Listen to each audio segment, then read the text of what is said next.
Greetings, brothers. In this next video, we're going to be talking about how I managed to beat Ad Mech at STO.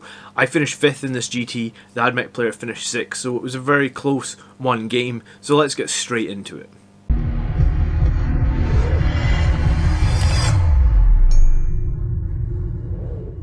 Great, so let's look over the scoring, and in this game I managed to do a lot better in primaries. I always talk about trying to hold 2 for the entire game, and that gives you 40 points. I did well here and actually scored 50, which caps at 45, and I kind of shut down the Ad Mech players' primaries. Secondaries, we did data, but only in 3 sections. We did Oath. I kind of picked Oath in every game, like I said, but I wasn't expecting to score high in Oath. I knew that the game against Ad Mech was going to be hard, so picking a secondary that at least I know and play a lot was kind of the reason behind that. And then bring it down. He had a bunch of vehicles and Iron Striders and stuff, so I thought I could bring down some of them. I felt like if I didn't bring down the Iron Striders, I'd potentially lose the game anyway, because those Cosmic las cannons are so nasty. So picking a secondary based around the fact that I need to kill a bunch of his vehicles, and he did have quite a lot of points available from the vehicles. I shut down his data, I totally shut down his Stranglehold, and he had one secondary where it was like for every Warlord trait or relic he destroyed, he got 3 victory points. And when you have a captain on a bike holding 2 Warlord traits and 2 relics, that was an easy 12 points for him. I could have played the captain a lot more defensively, but it was very difficult for me to actually hold these primaries, and the Ad Mech list put out so much firepower. So it was a 24-point victory, but 20 points came from the primaries. So it was all about the primaries in this game, and I kind of thought before the game it was going to be around the primaries, and so that's what I kind of tried to set myself up to hold and maybe try and win the game on the primaries. So let's look at the Ad Mech list, and I'm not going to pretend to know too much about Ad Mech. I fought them a few times and I know that they deal a horrendous amount of firepower, and I knew some of their units. But the main thing was that it was a Scutari veteran cohort, and it was from the Forge World of Mars. And this list was made just before the sort of points increase to Scutari, so just be aware that some of these point costs will have gone up. So this tournament was like the weekend before that points cost release happened. So he's got 2 marshals and a tech priest. He has a very large squad of rangers here with 18 rangers. He then has like a smaller squad of rangers. He also had a large squad of vanguard. I think again it was like 18 vanguards, and they have a bunch of buffs on them. And a smaller squad of vanguards. Infiltrators, he had 2 squads. Ruststalkers, he had 1 squad. He had 2 squads of the Iron Striders. One had 2, one had 3. All with those twin Cognis las cannons, which are horrendously strong.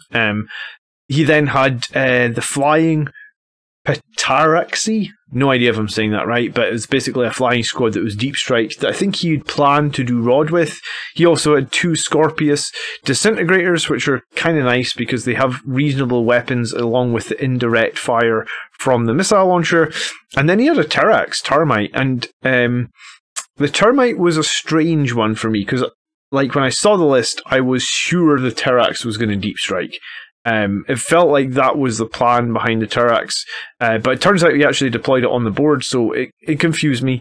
But let's get into the game then. And unfortunately, I didn't take a picture in turn 1, so I'm going to talk a little bit about what happened in turn 1 and what happened with this deployment. So this was retrieval mission, so we are deploying basically either end of the board. However, it almost looks like we deployed in quadrants here, but we didn't.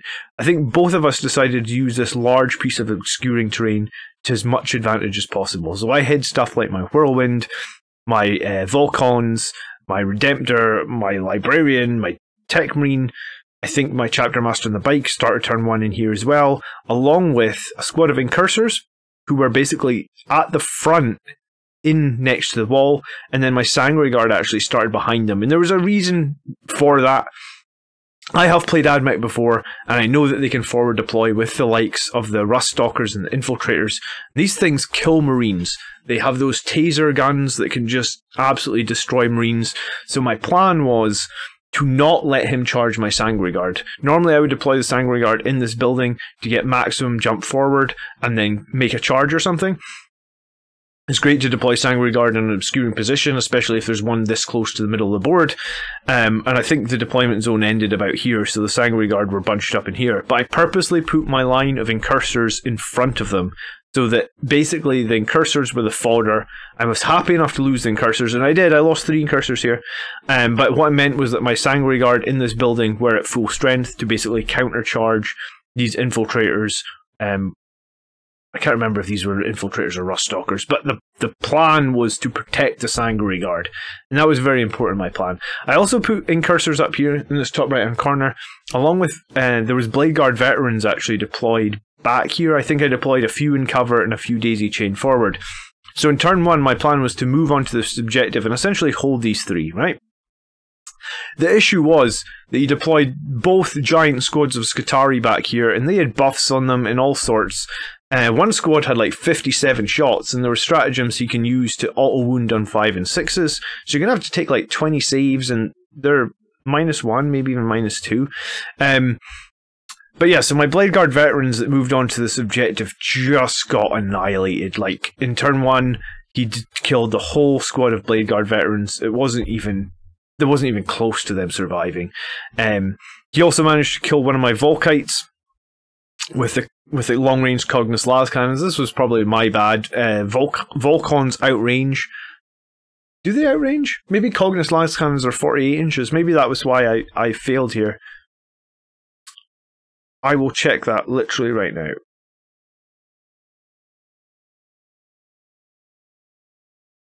Iron Striders.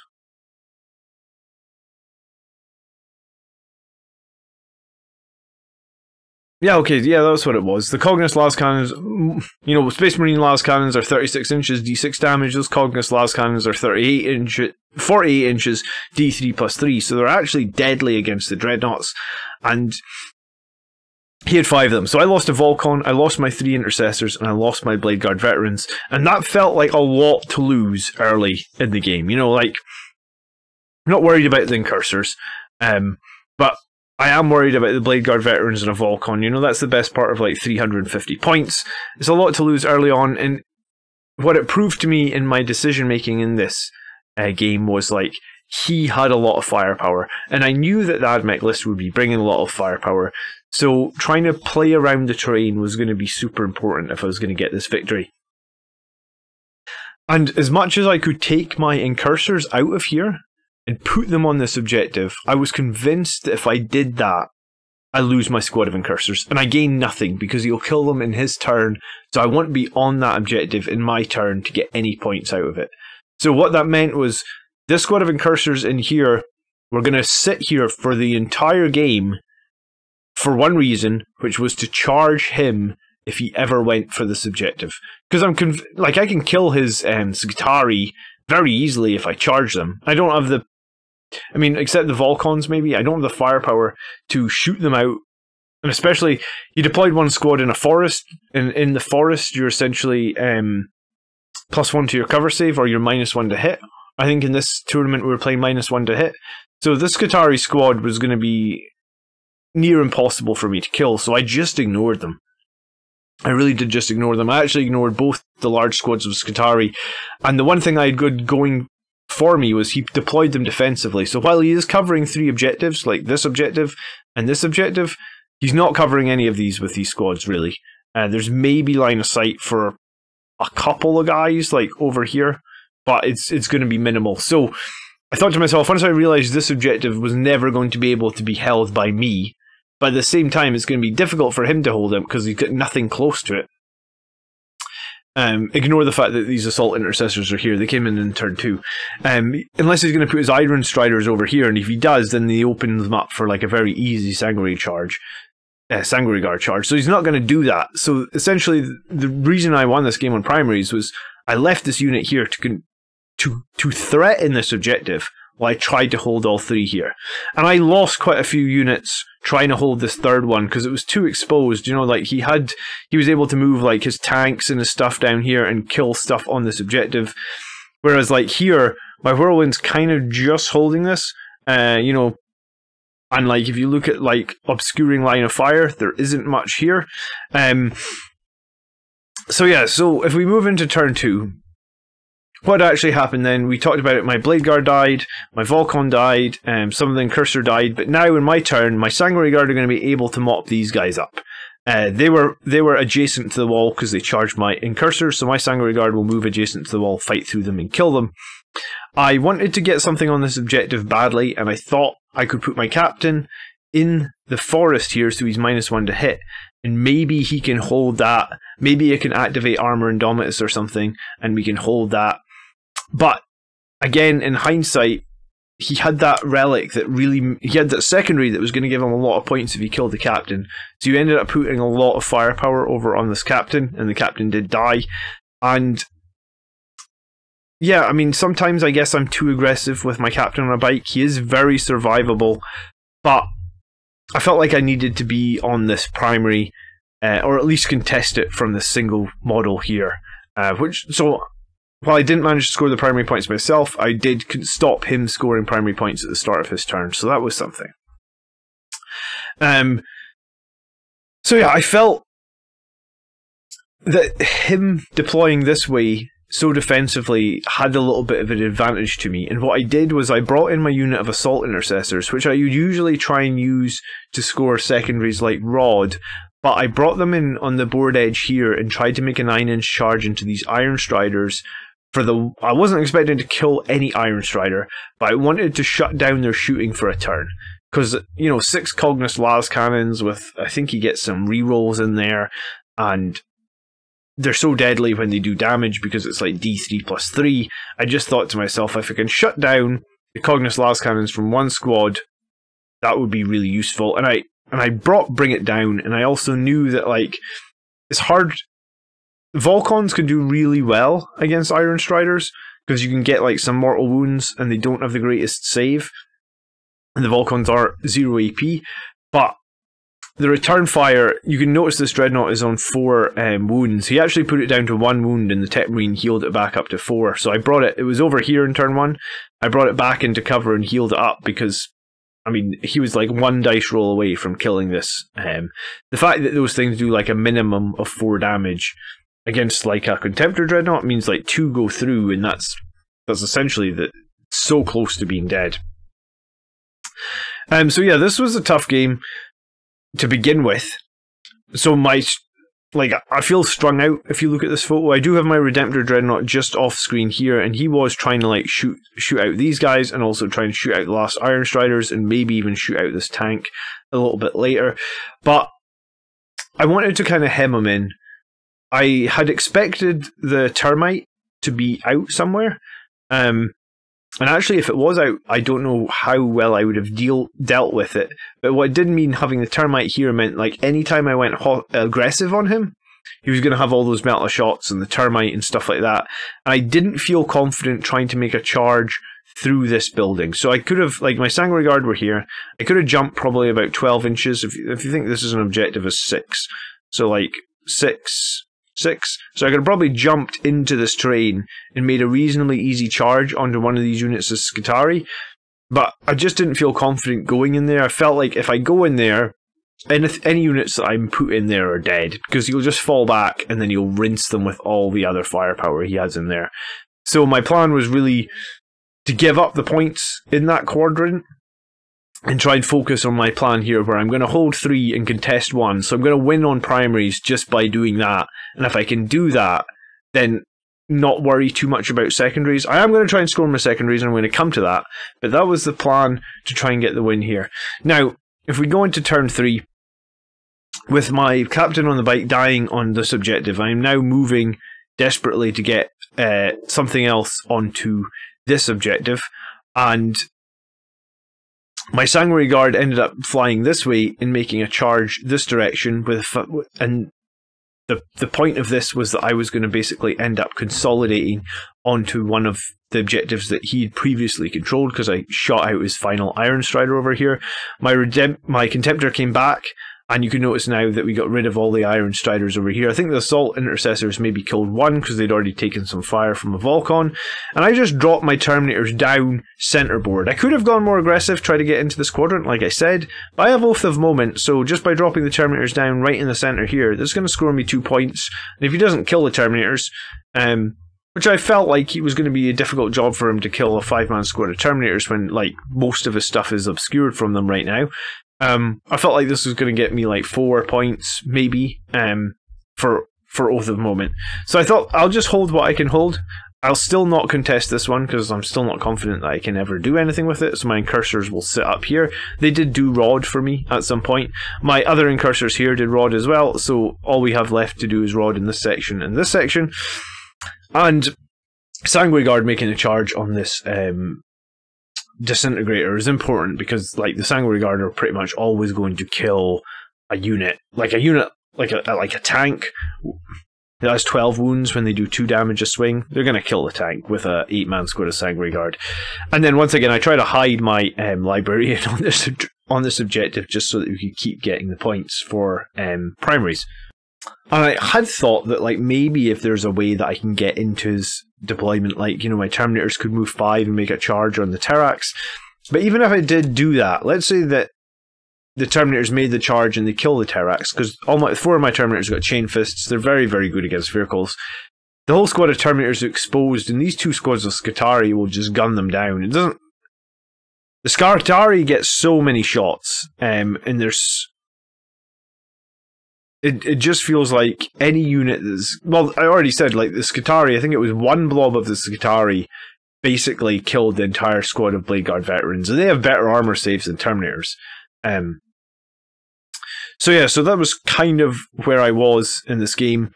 And if we go into the next turn, you can see that, like, essentially he was able to fall back here and mop up the Sanguinary Guard. The only advantage was that he didn't manage to take this objective, so he is struggling on primaries.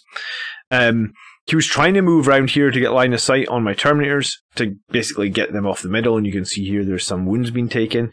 He dropped down his flyers into my deployment zone, and I think originally his plan was to do Rod, but because he had that Purge ability, he decided that he was going to try and kill my Tech Marine, and he shot the Tech Marine, and the Tech Marine, I think you can see here, had lost a wound, so he was going to charge it with all of his flying Scutari guys. I forget the name of them, I mentioned it earlier, but this was actually kind of a big play. You can see here I have 2 CP left, so I actually used Fight on Death with my Primaris Tech Marine here, and he killed a bunch of these flyers, like you wouldn't have believed. Like, he gets 8 attacks if it's into turn 3, and I think 5 of them are with his axe, 1 is with his servo harness, and then 2 are with his...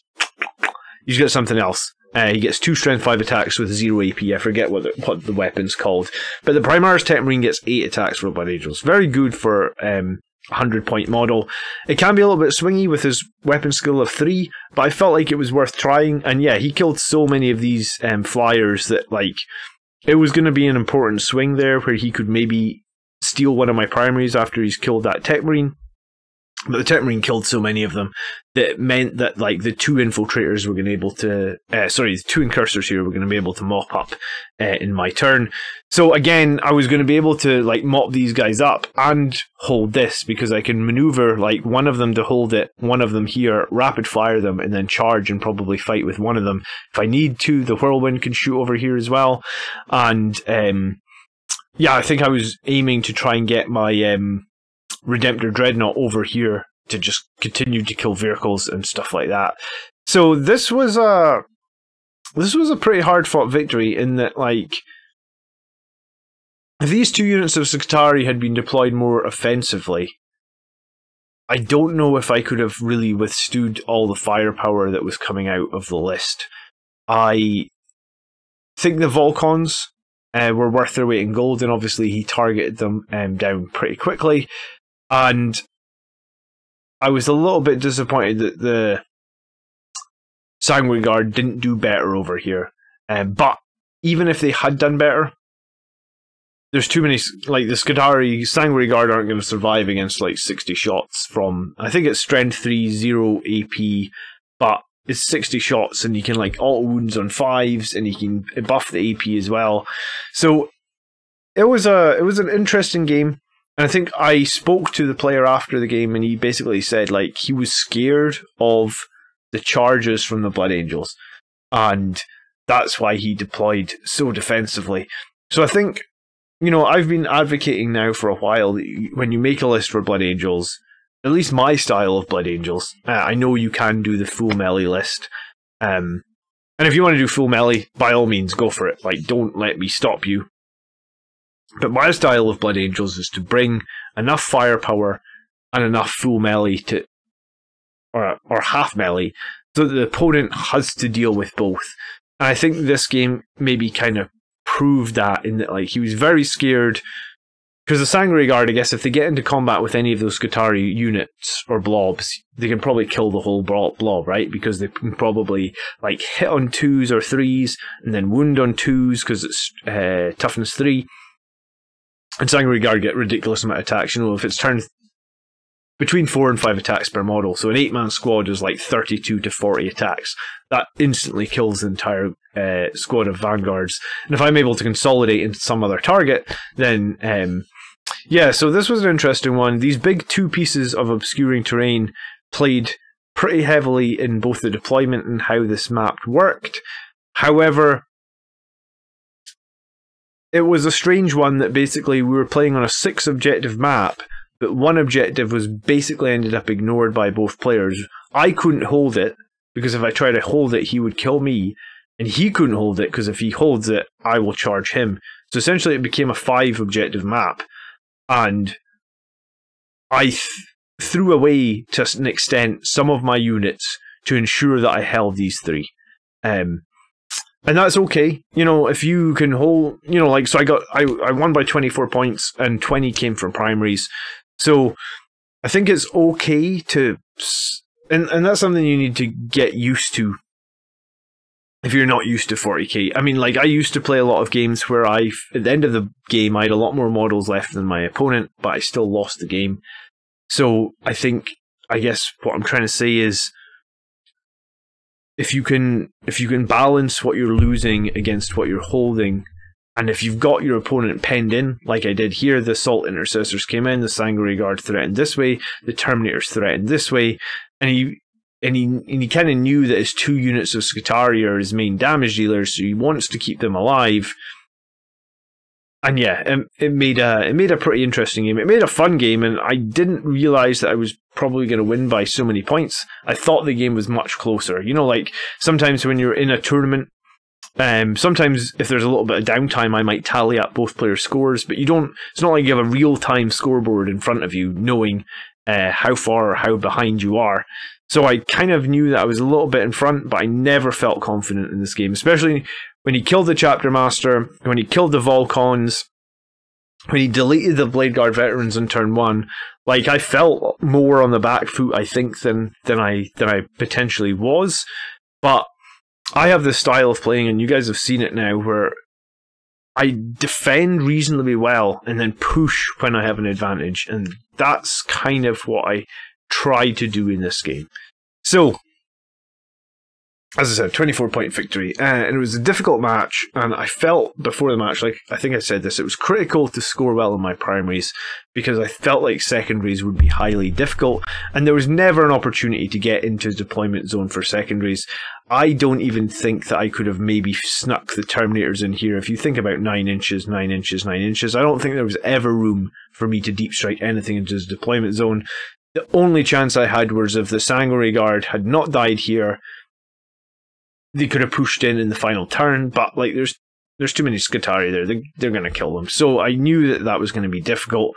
I also knew it was going to be difficult to hold primaries due to his overwhelming firepower, and you can see in you know, like, my positioning here of a single librarian kind of trying to obscure him against any sort of firepower, kind of using this little bit of rock to my advantage as much as I could, was going to try and help me on those primaries. Like, he has a reasonable amount of 2 damage indirect fire. I think it's 3d3 each of heavy 3d3 each of those Scorpec disintegrators get, and they are strength 5 -1 2 damage, so they're kind of infantry / space marine killing units. I guess an average of like 12 indirect fire shots coming out per turn. So yeah, it's not bad. It's a very decent amount of indirect fire he had, and yeah, I was also unable to hold certain objectives just because of his firing solutions. So when you're playing against Ad Mech, I guess the thing to be aware of right now is like they have so much firepower, and I knew that. And even though I knew that, I still lost my entire Blade Guard veteran squad, and I think they were in cover in the first turn. I think I moved them into cover, but I think those Scutari blobs can actually completely ignore cover. So it was a difficult game, but yeah, I think the thing to be aware of against Ad Mech is a lot of firepower. Limit that where you can, and then, you know, threaten where you can. And maybe on another day this game goes differently, but I felt like I played pretty well. I was really pleased to beat Ad Mech because I felt like at the time they are one of the strongest factions. Bear in mind that I also think I used my knowledge of how to play against them really, really well. And if I hadn't played them before, I'd have probably put my Sanguinary Guard in the front, like I always do, and then they get killed by his infiltrators or his rust stalkers. So I think knowing kind of what to expect from the enemy's army helped me here, and that's something that you can't get. You know, you can't just learn that. You have to play these battles against other armies, or you have to know their army lists. So there's something to be said for just going to tournaments, learning games, and learning to play against different armies. So that's all I have time for this week. I just had a baby boy yesterday. Yeah, yesterday. I'm all at 6s and 7s this week. So I hope you enjoyed this video. Thank you so much for all the positive energy and comments that we've had on the channel. They mean so much to me. I'm very excited. I will be back and forth to the hospital a bunch over the next month, so if I miss a live stream or you don't see one of my games, hopefully you guys understand why. Things will improve, I'm sure, once my boy is home from hospital. But yeah, I want to continue this series. Let me know in the comments if there's anything that we could have done differently in this game that would have made it easier, or let me know if there's anything that I should have used against Ad Mech that would have helped me out. I want to also maybe do some Math Hammer videos. There's a few people that have been saying they originally came to this channel because they really liked the Math Hammer. You know, I guess I reinvent the channel every few months or do videos on different topics, but if there's a suggestion for a video, you can absolutely leave it in the comments. I read every single comment on this channel, and I do reply to every single comment on this channel. Sometimes it takes me a bit of a while to do that, but I do it. So yeah, thanks again for all the support. I really hope you enjoyed this video. I'm going to try and do some live streaming this next week or so, but you know, we'll see. And hopefully we'll see you next week for the next video. Thank you ever so much for watching. Thank you ever so much for all the support. This channel over the last few years has grown into something awesome for me. I feel like we've made so many good friends in the community, and I love how much interaction you guys give me. Thank you again, and I'm just feeling very grateful today because of modern medicine. And I think without modern medicine I wouldn't have a son today, but I do, and there's a chance that we get to bring him home. So I'm very excited. Maybe one day, 10 years from now, he will debut on this channel as a young Blood Angels commander. We will see. Catch you guys in the next video. By the blood, are we made strong? Peace.